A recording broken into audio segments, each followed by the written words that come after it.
But what will happen once these negotiations are done? Because there is an entire market paying attention to how these things will pan out. But then the average Ghanaian is also thinking, because so many things have been put on this, so many things seem to be riding on this. There is the average Ghanaian who is expecting that as soon as the IMF agrees to a program with Ghana, suddenly things will change. And that's in this where it's important for the government to also communicate and let people understand that once we start the program doesn't mean that everything is going to be rosy afterwards. Yes, somebody ought to be walking us through specifically what will happen. Maybe in the first 3 months you will see this. In the next 3 months you will see that. By the end of the first year you will see this. In 2 years' time you will see that. Some landmarks to show us, first of all, that they themselves, they have goals, because we need to see. And secondly, to manage our expectations. And it's important to also start having a conversation of what happens after the IMF program, because, this is the 17th program we are attempting, and it makes you think, why don't we always get a hang of the issues after the program? It's like we go back to the IMF, and so that's something we have to start discussing right now, what we need to change in terms of our economic structure. Yeah. And who will change it? Who will change it? All right. Okay. So for the 6 a.m. news, we're grateful to Total Petroleum. Total, we go the extra mile for you. Absa Bank Ghana Limited, helping you find a way to get things done. And Ghana Pay, your money, your way. The Joy Business Report comes up now, thanks to Carl Bank Forward Together and Glyco Life Travel Insurance. Glyco, we cushion you for life. And again, you're encouraged to forget a cash and enjoy a life beyond cash, thanks to Carl Bank and their digital solutions. So you can pick up a Visa, MasterCard, or GH Link card. You can shop online with the Carl Bank app and get discounts from virtual shops. Or perhaps you can use the CarNet solutions so that your business can perform all its regulatory payments to government via the Ghana.gov platform. It's a one-stop shop. So whether you're shopping, transferring funds, or traveling, just do it with Carl Bank and earn great discounts of up to 20% from their partners when you pay using their channels. If you want to learn more, call toll-free on 0800 500 500 or chat with them online, on social media, and on WhatsApp. You can also contact them via email. It's customercare@carlbank.net. And check out carlbank.net to learn more about their discount partners. Forget a cash. Just go digital with Carl Bank Forward Together.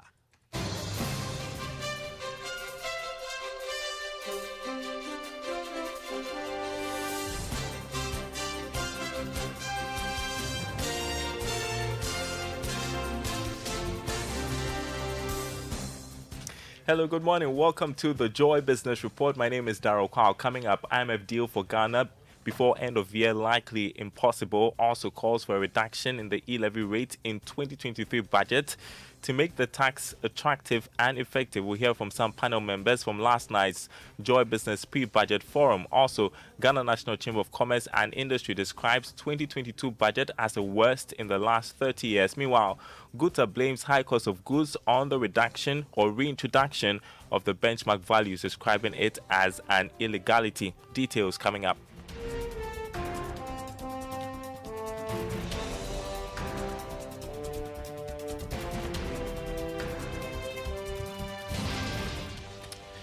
My name is Daryl Kwawu. Thanks for being with us this morning. Now, government's quest to close a program with the International Monetary Fund before end of this year now looks impossible. This is based on fresh data regarding the duration for a program to reach for a country to reach a staff agreement before any program can be settled on. Here's George Jaffe with more. This is not based on any wrong thing that government has done now or issues relating to the preliminary data that it has submitted to the IMF for the economic program.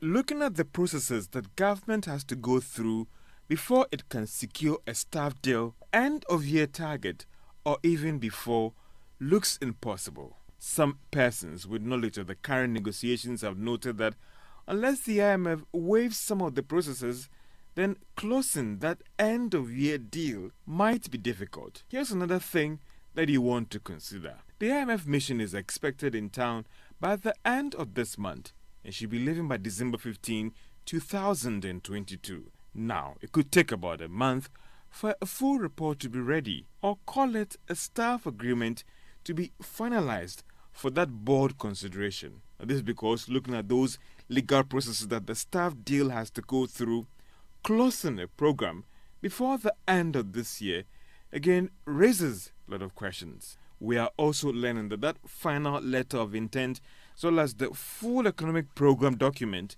is yet to be officially submitted to the IMF. For some, the first quarter of next year now looks possible for Ghana in closing that staff deal, as well as that full program with the board approval and disbursement, unless something changes the last minute for Ghana. And that was George Affe with that report. Some panel members on the pre-budget forum organized by Joy Business have called for massive reduction in the electronic transaction levy to encourage Ghanaians to embrace the tax. The tax, which was introduced in the 2022 budget, has performed poorly, raking in just about 10% of the expected revenue 3 months after its implementation. Let's hear from Director of the Institute of Statistical, Social and Economic Research, Professor Peter Korte, and President of the Association of Ghana Industries, Humphrey Yimdake. So reintroduce road tolls and make some money, as well as other tax handles. E-levy can be made better, can be made more efficient. Let's reduce the rate to 0.5, and I am sure we can raise a lot of revenue. VAT, because there's a lot of leakages in the VAT. Even though the structure is not perfect, we have tabled in our budgetary submission that let that VAT be relooked at and then deploy technology. That is clear innovation. E-levy, we know, had its own difficulties, and for us, we believe, why don't you reduce the e-levy and possibly expand the scope that was adjusted? That becomes another form of innovation that you could do. You had a Director of the Institute of Statistical, Social and Economic Research, Professor Peter Korte, and President of the Association of Ghana Industries, Humphrey Yimdake. Also on the panel was economist and senior lecturer at the University of Ghana, Dr. Priscilla Chumesi-Bafo, who is urging government to be innovative with the economic policies in the 2023 budget statement expected in a few weeks. According to her, this is the time government will be required to exhibit some form of leadership in dealing with the economic challenges confronting the country. They are quite serious about cutting down on expenditure and also about measures in terms of raising enough revenue. Professor Korte has outlined a number of the revenue measures, but I believe that, for example, I will not be surprised to see that they reinstall road tolls because, first of all, the removal was quite something that was surprising. If we are talking about public-private partnership in terms of investments in the roads and infrastructure, then tolls are still quite relevant. We can now hear from Chief Executive Officer of the Ghana National Chamber of Commerce, Mark Bedu-Abuaje, who described Ghana's 2022 budget as the worst in the last 30 years. It's been negative. I think that probably is the worst budget performance for the past 30 years. Why am I saying so? Let's compare the budgeted figures to the actual figures as at September, because that is where the figures are available. If you look at all the macroeconomic indicators, it's obvious that you are not going to achieve even one of the targets, even the revised ones. For inflation, for instance, we targeted 8 plus or minus 2. Under 10%. Under 10%. And the revised one was 28.5. As at now, it's 37.2. And the likelihood that it will go up again is there, looking at the pass-through effect of all the things that are happening in terms of increases in fuel prices and also lorry fares and other things. So obviously, we are not going to achieve that. You had a Chief Executive Officer of the Ghana National Chamber of Commerce and Industry, Mark Bedu-Abuaje, who took part in the Joy Business Pre-Budget Forum held last night. Meantime, the Ghana National Chamber of Commerce and Industry is calling on government to abolish the new value-added tax regime in the 2023 budget and economic policy. According to the Chamber, the new tax regime has positioned businesses in a difficult situation. Here's more in this report. Making an impact into the 2023 budget for government, the Chamber stated that the 3% flat rate VAT review in July 2017 continues to negatively impact businesses. Further, businesses are expected to charge 3% output VAT, increasing the price of the product in question. This new VAT regime is making local businesses uncompetitive, the Chamber stated. As part of its contribution to the 2023 budget, the Chamber believes in order for businesses to stay competitive, they have to significantly cut back their profits, which has implications for growth, employment, tax revenue, and sustainability of businesses. They are therefore calling on government to reverse the current VAT regime to its original state. Commenting on the electronic transaction levy, the chamber is calling on government once again for a downward revision of the rate of 1.5% and stagger it within the bands of 0.5% to 1.0%. The chamber also called on the Ghana Revenue Authority to fast-track the refund application process of excess tax payments. While still on the budget, President of the Ghana Union of Traders Association, Dr. Joseph Obeng, has described the reintroduction of the benchmark values by government on imported goods as an illegality. According to him, the 50% reduction in benchmark values of imports, with the exception of vehicles, does not conform to the World Trade Protocols, hence the need to reverse it. Benchmark system doesn't exist anywhere. It does not exist in the WTO valuation system. It's illegality in its first, because what they have to use is the transactional values, and then they are now using their own discretions to bring out a set of values to benchmark our prices. Everybody is blaming the trading community for high price of goods and services. That's where my interest is, where government is pushing so much cost.